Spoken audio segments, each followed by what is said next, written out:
Progress for the Cincinnati Bengals with Trey Hendrickson. We'll dive into that report, plus takeaways from training camp so far for the Bengals.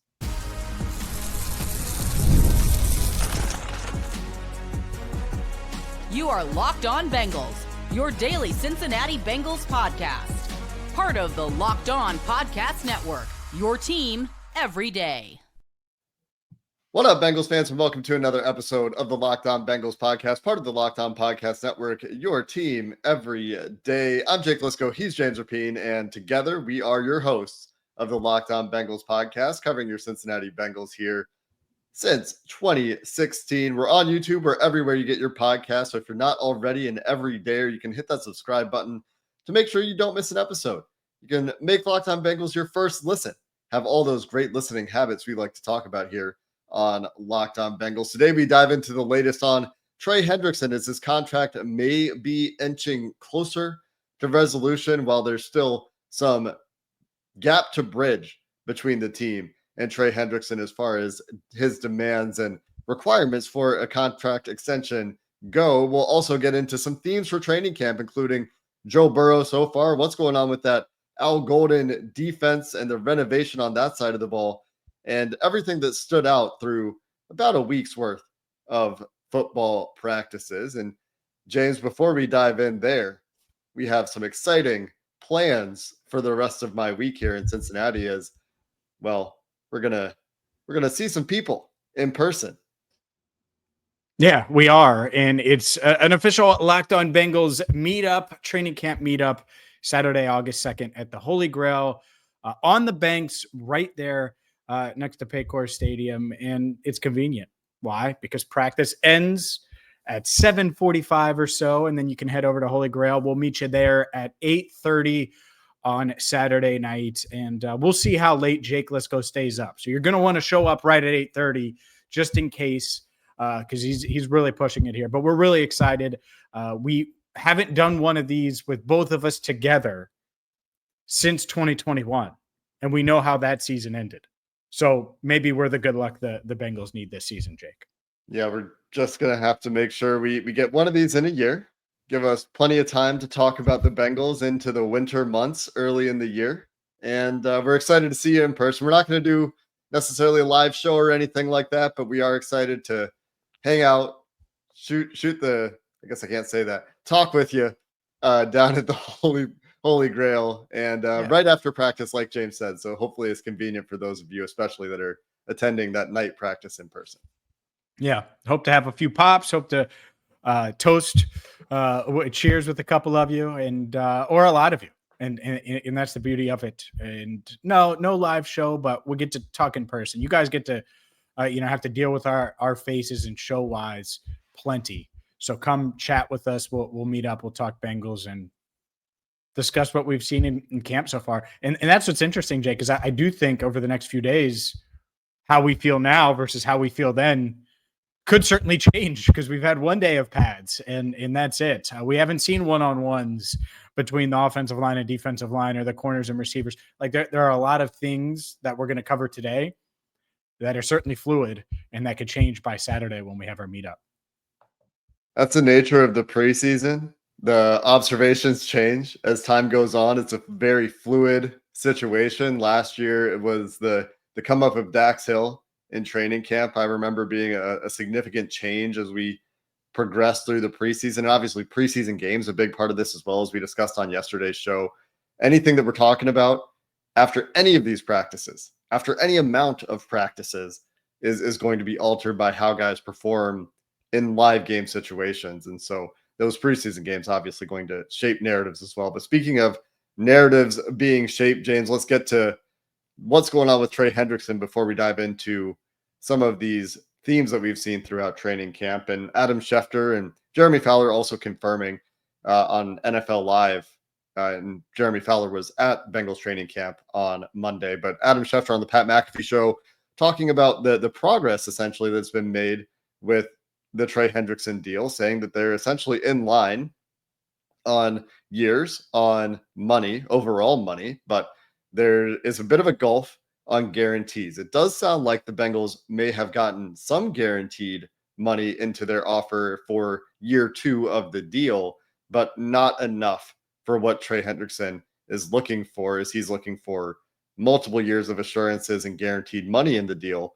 Schefter speculated, and I do think it was speculation, on the amount of guaranteed dollars apart the Bengals are from Trey Hendrickson. But it does also sound like, listening to Fowler and Schefter's reporting on this topic, that the Bengals have gotten to the point where there is some guaranteed money in the offer outside of year 1 of the contract. At least is a step in the right direction, but it's just a step. I think there's still a lot of work left to be done here to get this thing done. Yeah, it's interesting, the reaction in the headlines turned into Adam Schefter says the Bengals are $6 to $10 million apart in guaranteed money. And naturally, when you see that, it's like, oh, well, that's it. And that they're really close. And I would call that close, by the way. But Adam Schefter didn't actually say it that way. He said it depends on who you're asking. But I would say anywhere between 6, 7, 8, 9, 10 million. Let's put it this way: multiple millions apart. So is it between 6 to 10? Is it more than that? I don't think he said that with I don't think he was as certain as some of the graphics in social media posts would lead you to believe. And so how I would describe it, and how I describe it for our Locked On Bengals insiders, is I don't think they're in the red zone yet, but they're certainly on the right side of the 50. And these things happen fast and can happen very fast. And so if guaranteed money is the holdup, well, then I think the Bengals may have offered what they're going to offer from a guaranteed money perspective. I really do. I don't know how much more they'll push there. That's something that we've seen them be resilient to in general. So if they're already offering guaranteed money in year 2 of an extension, are they going to bump that up and give him more? I'm not sure about that. But I was talking with someone in the league that's pretty plugged in on Monday, and they seem to think that 35-ish million in average annual value is realistic, that Trey and the Bengals could agree there, whether it's 35 or north of 35 million. And I do think that's interesting, because I would have said, they're not going to get there. But this person was pretty confident that would be the number, in that whatever they agree to is going to look really good. We'll see what happens guaranteed wise, but on the surface, that contract is going to look really good, which I think is interesting. Will that come true? Will it not? I'm not sure, but that was said. And then Adam Schefter said what he said. And so it fits a theme, and we'll see how true it becomes. But it does feel like Mike Brown's confidence 8 days ago now on Mock Turtle Soup Media Day, there was a reason for that. And even though Trey was reminding everyone he wasn't at camp, I do think it feels like, and I lean towards something getting done at some point, hopefully sooner rather than later. Which is kind of how it's felt the whole time. With some exceptions, maybe when the trade request was granted, there's a moment where it was like, oh, maybe they're not going to do this. Maybe they're doing this a little bit differently than we would expect the Bengals to have done this, their entire existence. And this is very much in line with the entire existence of the Cincinnati Bengals. This thing going up to week 1 will be very much in line with the history of the Cincinnati Bengals working on these deals. Having issues around guaranteed money, very much in line with the history of the way the Bengals negotiate contracts. Having issues with players over the age of 30, in line with recent Bengals history. So a lot of these topics are very in line with what we've seen from them over the last few years. But I think where they're at now is that there's maybe this realization that, yeah, there's risk if you guarantee money out into the future for Trey, but you have to weigh that against the risk of not having him this year. And that's why, even though this is potentially going to take time and continue to be a very difficult negotiation, there was a great article over on ESPN.com about the behind the scenes of holdouts, talking to players, agents, and GMs to get their various perspectives on how holdouts work. And it can be difficult. It can be very stressful. But that's why kind of throughout this process, the feeling has been that eventually they would find common ground. And it's just a matter, like you said, of will it be sooner? Will it be later? And hopefully it's sooner, because it's great to have Trey in camp. Also great to have Trey working with Shamar Stewart, as we discussed on yesterday's show, and the potential transfer of knowledge between those guys and playing style overlap. Speaking of Shamar Stewart, does he make it into the trends of Bengals training camp so far after participating in 2 practices? We'll get into what we've seen through 5 practices as the Bengals are gearing up for the season coming up next.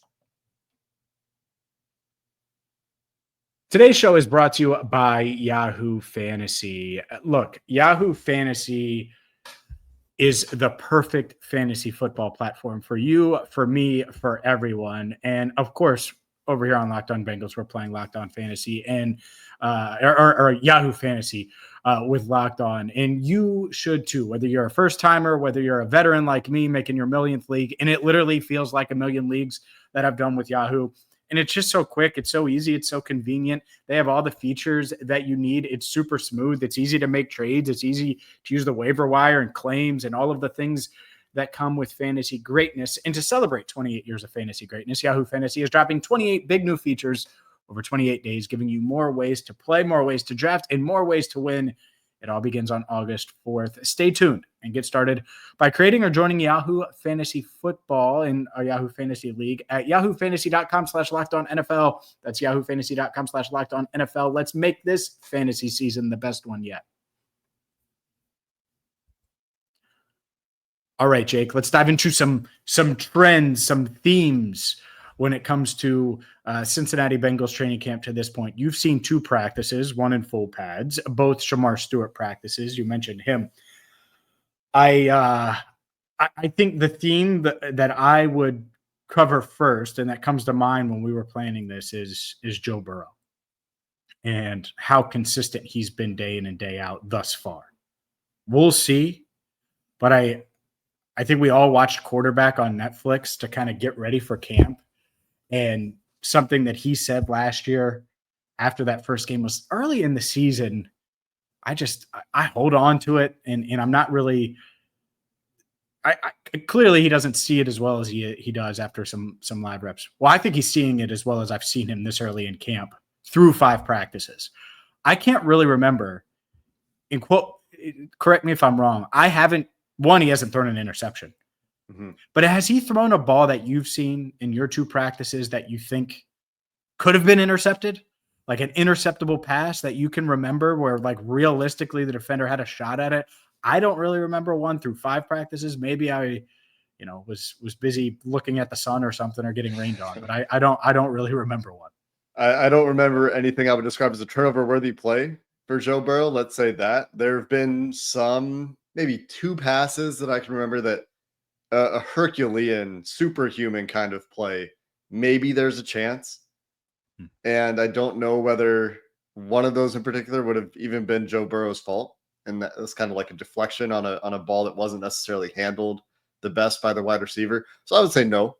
I would say in general, taking care of the football at a high level, the accuracy has been, for the most part, very high level. There was a bit of an exception to that, I would say, with the practice on Monday, where there was one pass that stands out as behind Jamar Chase. Jamar had mishandled a back shoulder throw, and that leads to a pass breakup for Josh Newton on that play. But in general, when we talk about Joe Burrow at this point in training camp, my question to you is going to be, and you've already answered it, but my question to you is going to be, will we describe Joe Burrow as ahead of schedule based on our normal expectation for Joe Burrow's trajectory, given what we've seen from him early season? And without having to deal with an offseason of rehab, and last year it was major questions around his wrist and how is he throwing the ball, and do they need to manage how much he's throwing the ball as he's dealing with more soreness in that wrist, I think, than he is now. Certainly, like the wrist hasn't been a topic at all, really, this year. So that's leading, I think, to a greater degree of consistency throwing the ball. But I think also his feel for the pocket, while it's really hard to tell in camp practices because nobody's hitting Joe, although he did go to the ground on Monday. According to those who could see it, we couldn't see that play, but he slipped trying to evade Logan Wilson, as the story is told. His pocket movement does look as good as it could possibly look in training camp to me. Like Yeah. no Shadur Sanders kind of stuff from that highlight that you may have seen on social media on Monday, where he's taking 4 hitches and getting credited for throwing a bomb from the 25-yard line to the back of the end zone, a 25-yard pass, but he would have been sacked 3 times. None of that from Joe. I think that like that Wow. part of him, That's that called part of his shade. game. That is Yeah. called shade. Holy moly. Out of nowhere, Jake. Not for Shadur. With a but chair shot. And but for Jimmy the- Haslam and the Browns go down. All right, go ahead. for the people that are overreacting to the clip more than anything. Yeah. But I do think that the accuracy, the timing, the movement for Joe Burrow that we've seen from him in training camp is excellent. So do we think he's ahead of schedule, James? Would you characterize him as ahead of schedule in any, interpretation of that turn of phrase? Ahead of schedule, I think he's right on schedule. And it may be ahead of schedule based on he's been healthy versus other years when he's had to manage things. But no, I think if you're putting together the MVP, like the MVP path for Joe, it in his mind probably is this through 5 days. And he's probably going to be like, man, I need to be doing this, and this better. We're going to hear from him Wednesday. It's fine. But it probably starts with being consistent in practice.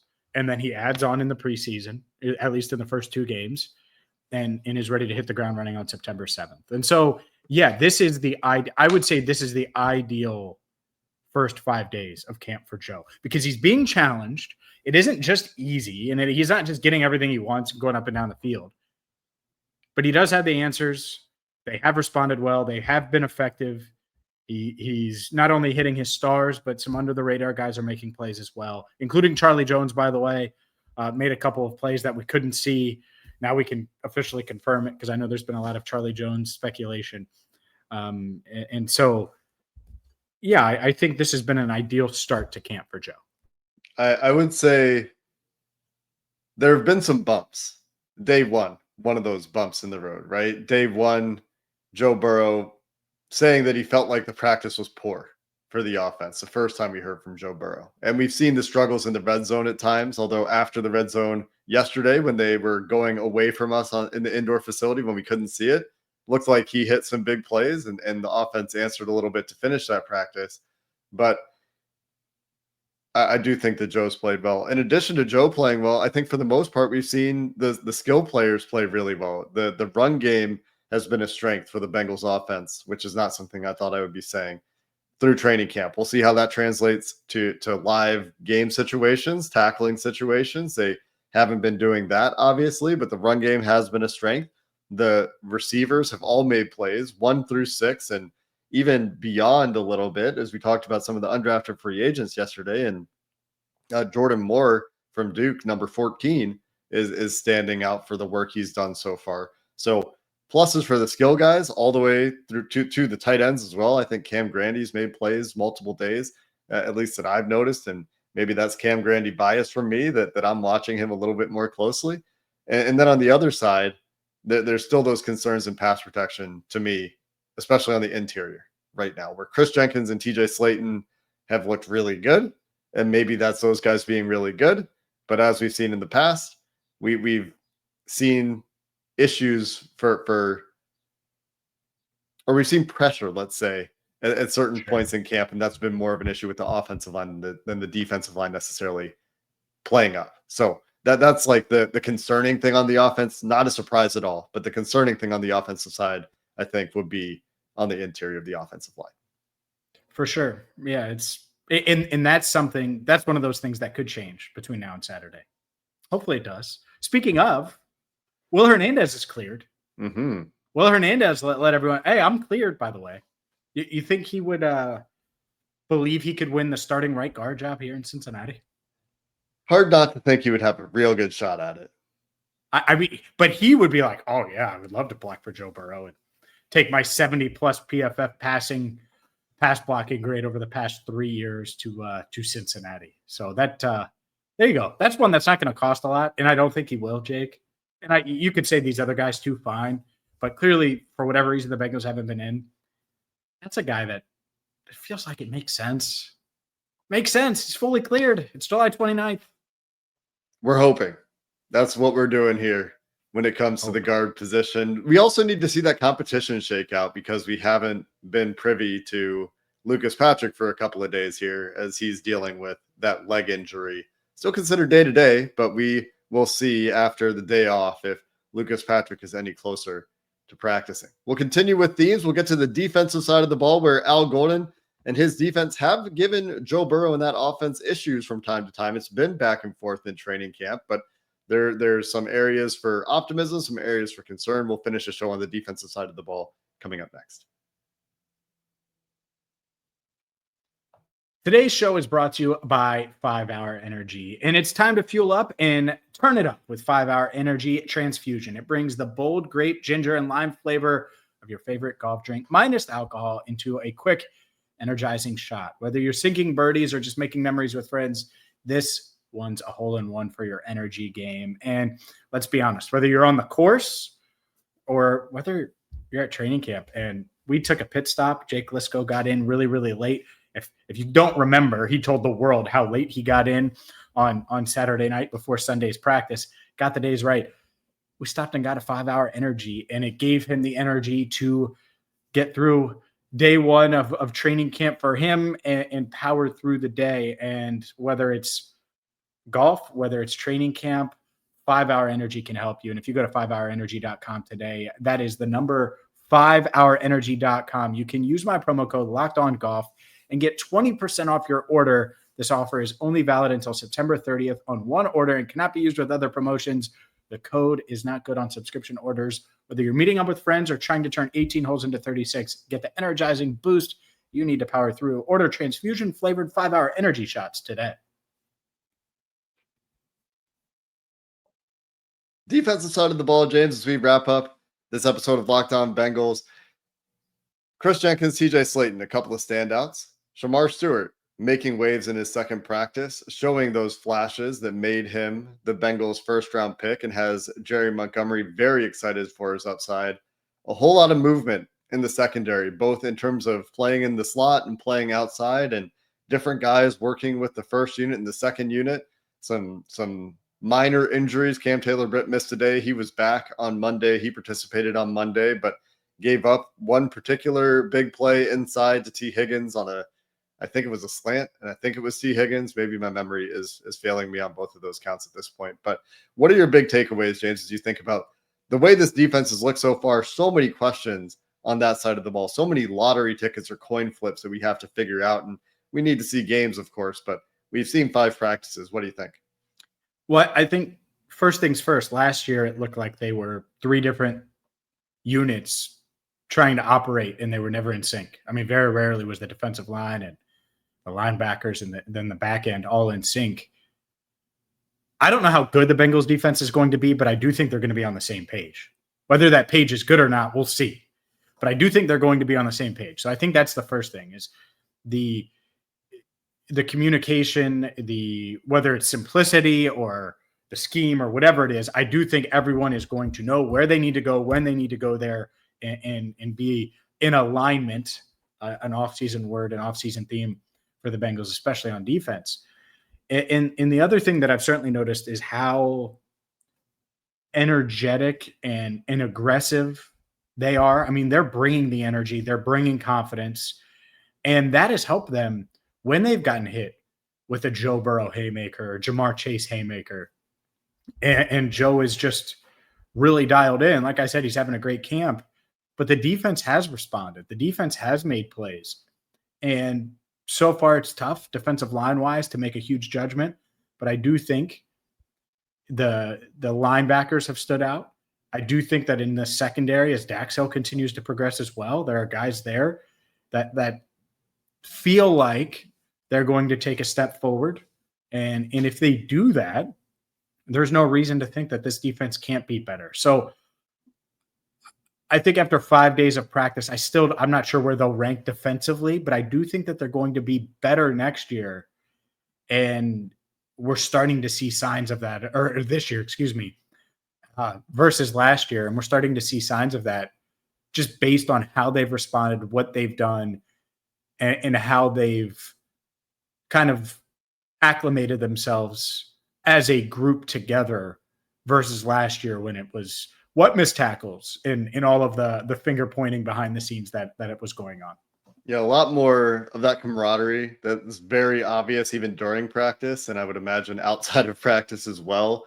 And, various anecdotes. Josh Newton approaching Joe Burrow for the film session. Josh Newton's attitude in general, I think, is stock up, Fig Newton at this point in training camp, I would say. I would say on the other side, if you're talking about the secondary, DJ Turner has had a bit of a rough start to camp, and he's also made some plays, so it's not like it's been all bad, but on the wrong end of a number of highlight plays, and I think we'll need to bounce back a little bit as camp on. DJ Ivy getting more run, and perhaps a year removed from his own ACL injury, more than a year removed now in his second season back. Hopefully he's feeling better and getting some opportunities. I'm not necessarily saying that he's competing for a starting job, but certainly I think has the trust of the coaching staff within his role, whatever that role shakes out to be, whether that's your tight end matchup piece, as he has the size to do that, if that's something that Al Golden's interested in doing, the way Anarumo did. And so from the secondary perspective, Dak's easing in. We'll see how that continues to go. I think that things are clicking more for Geno Stone and for Jordan Battle on the back end in terms of understanding their roles in Al Golden's defense. And that is a big piece of it, is everyone really understanding their part, understanding what the defense is trying to do. And that's something that I think wasn't present toward the end of Lou Anarumo's time in Cincinnati. I also agree that the linebacker play does look improved to me, and all four of those guys at the top of the depth chart, including Oren Burks, including Barrett Carter, including Demetrius Knight. And Demetrius Knight, I think, does have a chance to be a really good player in this league. I think I said that yesterday. Those guys are all showing that they belong in various capacities and are making plays. I'm excited to see those guys as this progresses as well, because the one place where the Bengals made a big investment on defense is at the linebacker position. Yes. 3 new players at the linebacker position.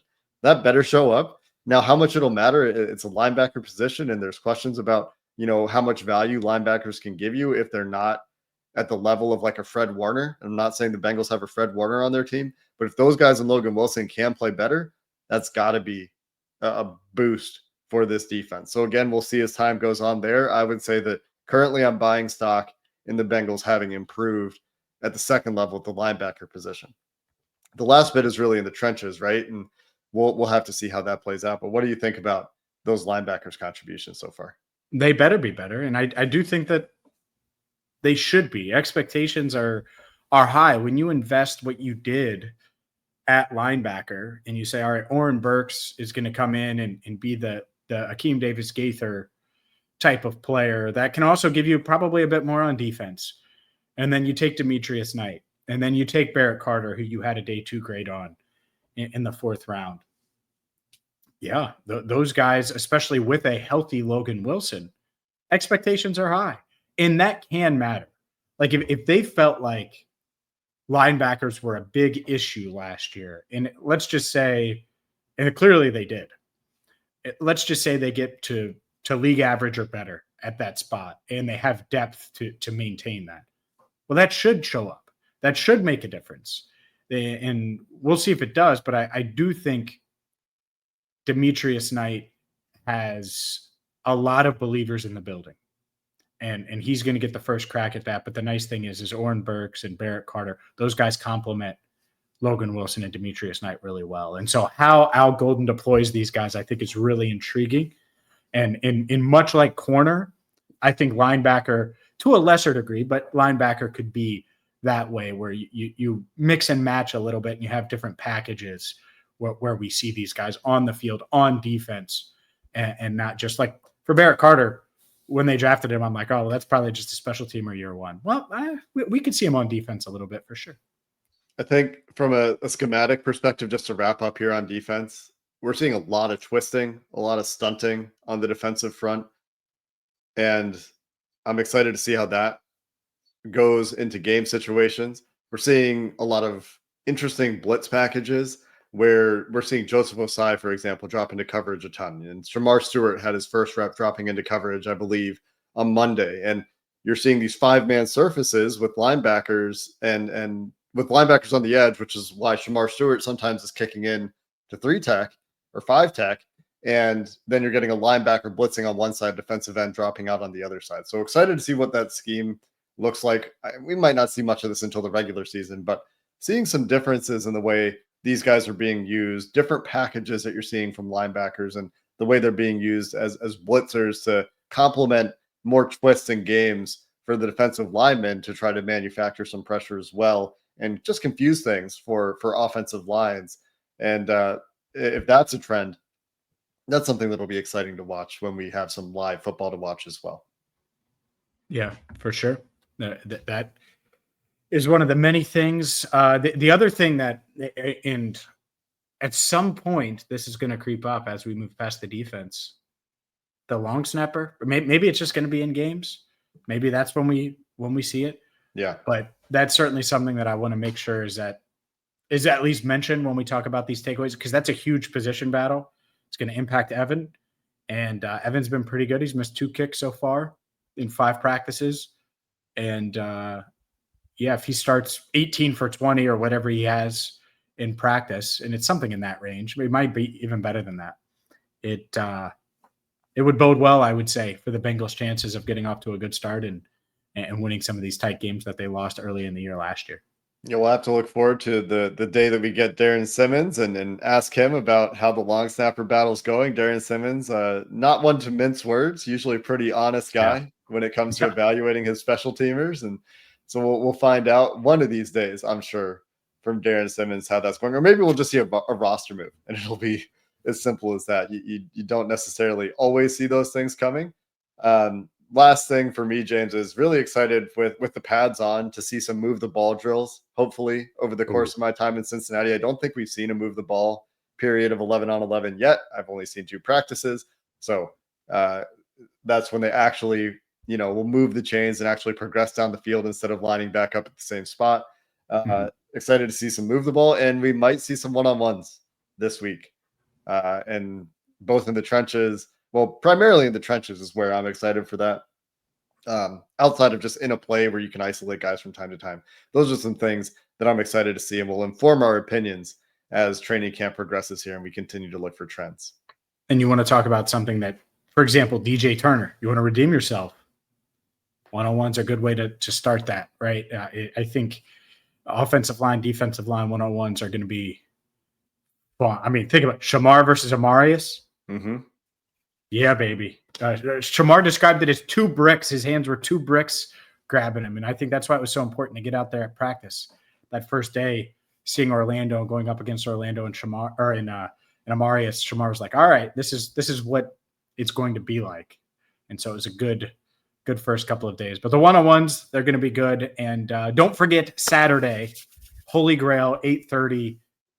Jake Liscow might stay up past 9 o'clock on Saturday night.